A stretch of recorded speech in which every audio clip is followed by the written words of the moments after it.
Can you do me a favor and go up to that Twitter of Jack Dorsey, Rob? So mass layoffs, thank you, Rob. Block slashes staff by 40%, adding to growing tech cuts. Tom said the moment they cut 40%, 4,000 jobs, the stock apparently went up 25% or so, Tom. Correct me. That's exactly right. Okay, so check that out. There it is. Hey, we're Boing. firing 4,000 people. Bam. It goes to the roof. No, literally. So let's go read Jack Dorsey's Twitter tweets that he put up. Is that what you call it nowadays? What did he call it? It's a post. It's a post. It's a post. He used to own Twitter, so you can call it whatever you want. We're making blocks smaller today. Here's my note to the company. This thing got 50 million views, folks. Today, we're making one of the hardest decisions in the history of the company. We're reducing our organization by nearly half, from over 10,000 people to just under 6,000. That means 4,000 of you, he's talking to his employees, are being asked to leave or entering into consultation. I'll be straight about it, what's happening, why, and what it means for everyone. First of all, if you're one of the people that's being affected, you'll receive your salary for 20 weeks, 1 week per year of tenure, equity vested through the end of May, 6 months of healthcare, your corporate devices, and $5,000 to put towards whatever you need to help you in this transition. If you're outside of the U.S., you'll receive smaller support. I want you to know that before anything else, everyone will be notified whether you're being asked to leave, enter in consultation, or asked to stay. We're not making this decision because we're in trouble. Our business is strong, gross profits growing, continues to grow. We're continuing to serve more and more customers, and profitability is improving, but something has changed. We're already seeing that the intelligence tools, here we go, folks, we're creating and using, paired with smaller and flatter teams, are enabling a new way of working which fundamentally changes what it means to build and run a company, and that's accelerating rapidly. I had two options: cut gradually, or months or years as this shift plays out, or be honest about where we are and act on it now. I chose the latter. Repeated rounds of cuts and destructive to morale, to focus, and to trust that customers and shareholders place in our ability to lead. I'd rather take a hard, clear action now and build from a position we believe in, and then manage a slow reduction. You see this, how much this has to do with the point I was just making a minute ago, of people toward the same outcome. A smaller company also gives us the space to grow our business the right way and on our own terms, instead of constantly reacting to market pressures. Decision at the scale carries risk, but so does standing still. We've done a full review of determining the roles and people we require to reliably grow the business from here, and we've pressure tested those decisions from multiple angles. I accept that we may have gotten some of them wrong, and we've built in flexibility to account for that and do the right thing for our customers. We're not going to just disappear people from Slack and email and pretend they're never here. Communication channels will stay open throughout Thursday evening, so everyone can say goodbye properly and share whatever you wish. I will be also hosting a live video session to thank everyone at 3:55. To those of you leaving, I'm grateful for you. I'm sorry to put you through this. You built this company of what it is today. That's a fact that I'll honor forever. This decision is not a reflection of what you contributed. You will be a great contributor to any organization going forward. To those staying, I made this decision. I'll own it. What I'm asking for you to build with me is we're going, okay. And then he goes into the next message. 50 million plus views. Tom. Well, first of all, this is an example of what I believe is strong leadership when you have to make the tough decision.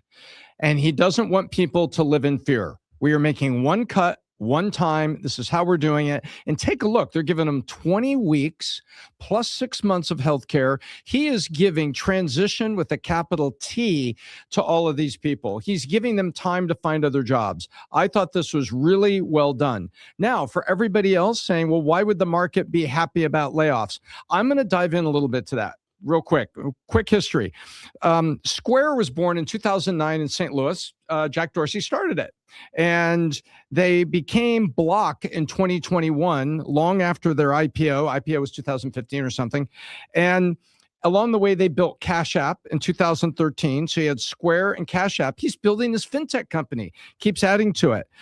They changed the name to Block, Pat, because they were saying, hey, we're going to be more about what's on blockchain, and we're going to also allow you to do crypto inside Cash App. So that's where Block came from, as a modern brand for it. And by the way, 2020 to 2021, Cash App won the deal, and they were a distributor of the payments from the federal government during the whole COVID. So those payments that came from the government were executed through Cash App. Now, something then happened. They got into the BNPL business and they bought Afterpay in 2022. At the time they bought it, you had a lot of people, even analysts on Wall Street, saying, hey, when you consolidate these, is all these admin jobs? Do you need them both? Do you need all this? And Pat, they never made whenever you acquire something, you don't need 2 HRs, you don't need 2 marketings. There's a lot of things you don't need 2 of. And unfortunately, you have to thin up the team. Well, they didn't. And he got up over 10,000 jobs. So message number 1, there were more people at Block than probably were necessary to run the business. And he was going to have to make some sort of an adjustment or a layoff to right size the workforce because of the acquisitions that they made of BNPL.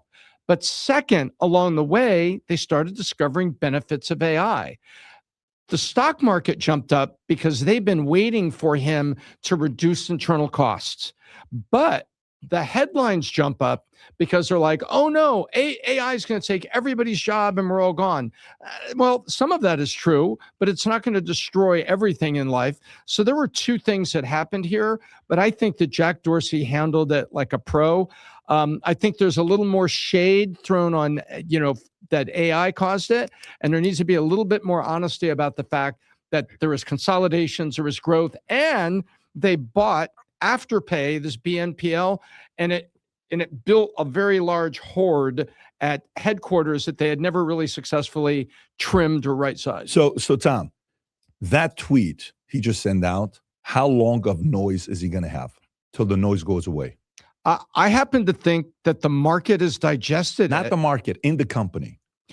There's going to be an adjustment of a couple of weeks or 30 days, but there will not be, if this is true, and they are not going to do, as he said, the death of 1,000 cuts. Oh, we're doing this many, and then we're doing this many, then we're doing it. You see companies, you and I have seen it, when companies are losing altitude and they lay off, then they lay off, then they lay off. How could the staff not live in fear? So how long do you think this is going to take? There's going to be a 30-day reaction inside. And what happens after 30 days? If this is true, people will put their head down and work and drive for the future. Yeah, and they'll move on. Correct. Okay, and guess what? The White House needs to look at this playbook. Bingo. That's what the White House needs to do. The White House needs to look at this playbook. What a take. Amen That's to the that. point. That's where I'm going with. Amen. Go take that thing off and get the pain in half a second instead of dragging it out the way you're doing. With an honest, transparent The president needs to send one of those long, novel type tweets that only a few people do. Him and Bill Ackman are famous for it. He needs to sell one of those long tweets for market to be like, oh my God, and criticize the hell out of the president, talk trash, come out and say impeachment, come out and say all this stuff. And then guess what? 2 weeks later, war, something, issue happens, you move on. But you have to address this because this is kids. And when it comes down to kids, people, it's like you can say anything else. And that person's just looking at you saying, kids, children, kids, they hear nothing else you're saying. So that's the thing with this. And by the way, kudos to Jack for handling it this way. If you love this country, show it. Lead with pride in the Valuetainment USA collection. Designed for freedom thinkers, built for everyday leaders. Red, white, blue. Purpose. Wear what you believe in. Valuetainment USA. Go to vtmerch.com, place your order for Valuetainment USA merch. And again, like I said, I love seeing our folks, the best of the best, the smartest fans in the world. You, that likes debate, that likes fun. You're a Valuetainment type of person yourself. If you believe the future looks bright and you love USA, go pick up some merch for yourself, for your friends, for your family, for your clients. If you enjoyed this video, you want to watch more videos like this, click here. And if you want to watch the entire podcast, click here.